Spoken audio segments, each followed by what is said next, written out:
So this is a story that I started just kind of playing around with. It's gonna be completely told by Blackthorn himself, his inner monologue. It's just kind of filling everyone in on how he went from uh, leaving the city to coming back and what his decision, how he made the decision to become a hero again. This page really kind of details things like his boots and his new uniform. Where I'm gonna take it, I'm not sure. I'm doing it a lot like I did with Blackthorn Adventures Chapter 1, where I'm just kind of drawing and writing as I go. It's it's the way I used to do comics before I decided to start actually scripting and make it more professional, I guess. Um, and it's been fun. It's I enjoy the idea of the just kind of going off the seat of my pants kind of idea. Um, these are characters that I know all too well. It's been 20 some years since I first started doing these. And if you are on my Patreon, actually, I'm uploading all those old books. And people seem to be digging them, no matter how cringeworthy the artwork is and the writing. But it's all about growth. Um, and that even comes to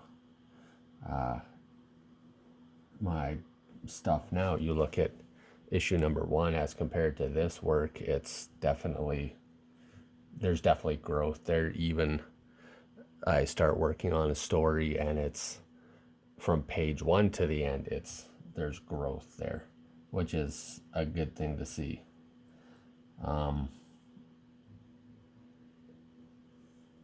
It's Comics has always been something that I've always wanted to do, and I submitted to different places, and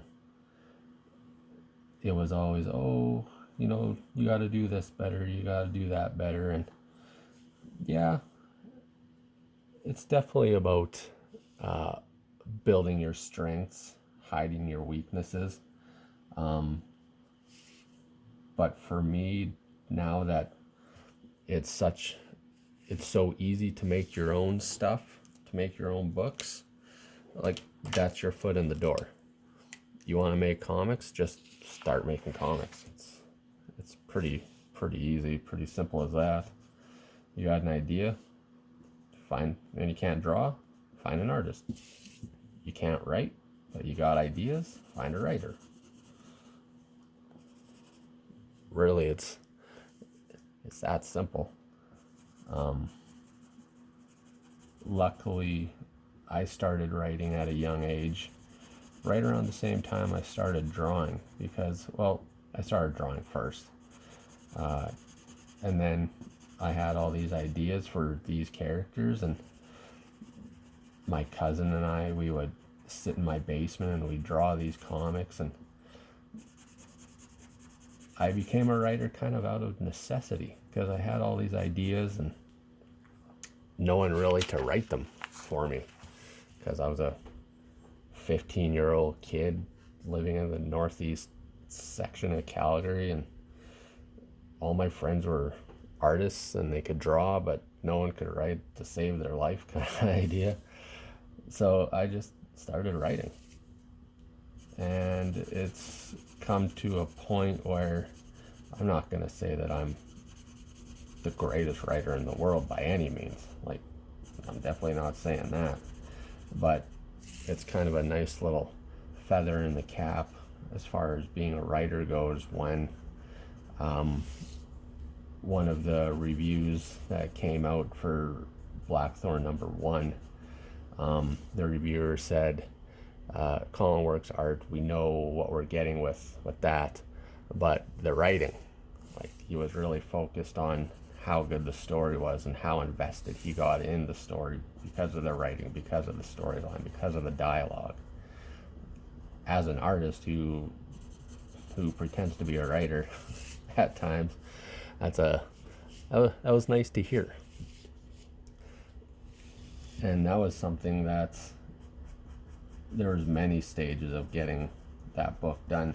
The first draft of Blackthorn issue number 1 was a lot different.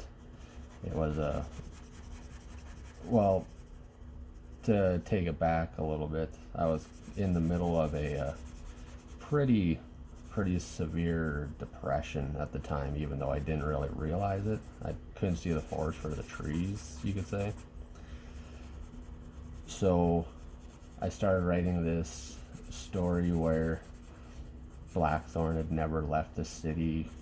You know, the concepts of Melanie dying and everything, that they were all still there. But at the end of issue number 1, Blackthorn's going to jump off the balcony of his high-rise apartment. He's just done with it. He's done with the memories. He's done with the pain. He's done with all that stuff. And he's just going to end it. And yeah, he has a healing factor, but let's face it, you jump off a 12-story building, your healing factor is probably not going to help a whole lot. And then, but at the end of the story, Aurora Man ends up rolling in and is like, "Bud, what are you doing? Like, there's definitely better ways to deal with this kind of stuff." Because suicide's never the answer. But it was at that time where I was transitioning from my work on Aurora Man into my own stuff, which even though I know all the characters, it was a scary proposition because people knew me from my work on Aurora Man, and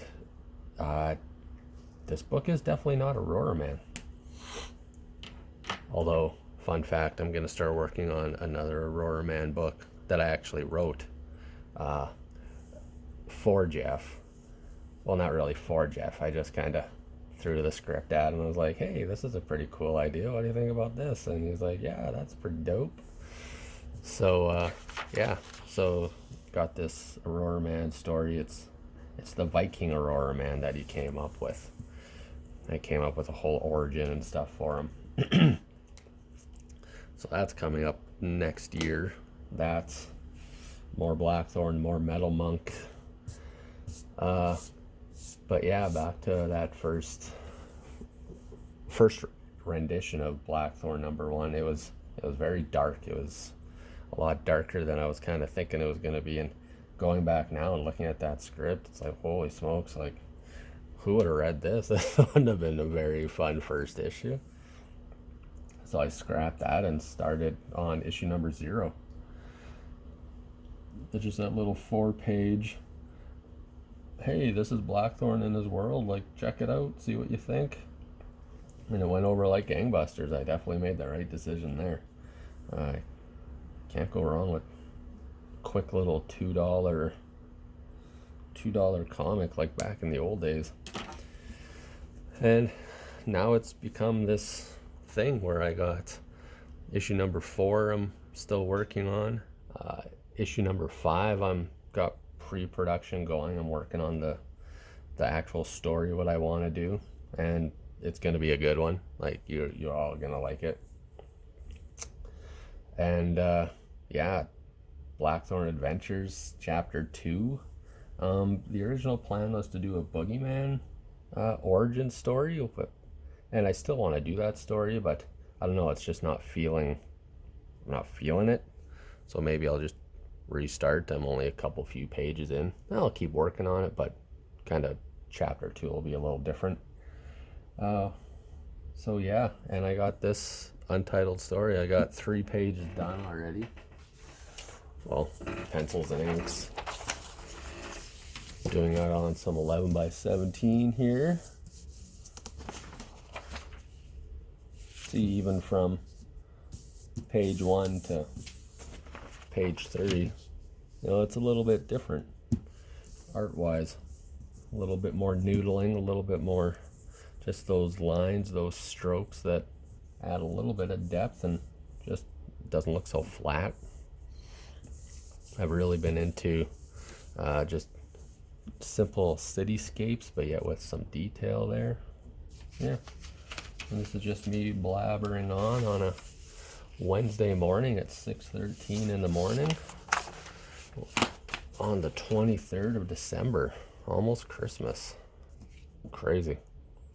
Well, I hope you guys enjoyed my blabbering about nothing in particular, really, just talking comics. And if this is something you'd like more of, me just kind of yapping away, let me know. Either message me or in the comments or wherever. I'm all over the place, you know where to find me. So yeah, have yourself a Merry Christmas, Happy Holidays, whatever it is that you celebrate. And yeah, have a good one, guys. Stay safe.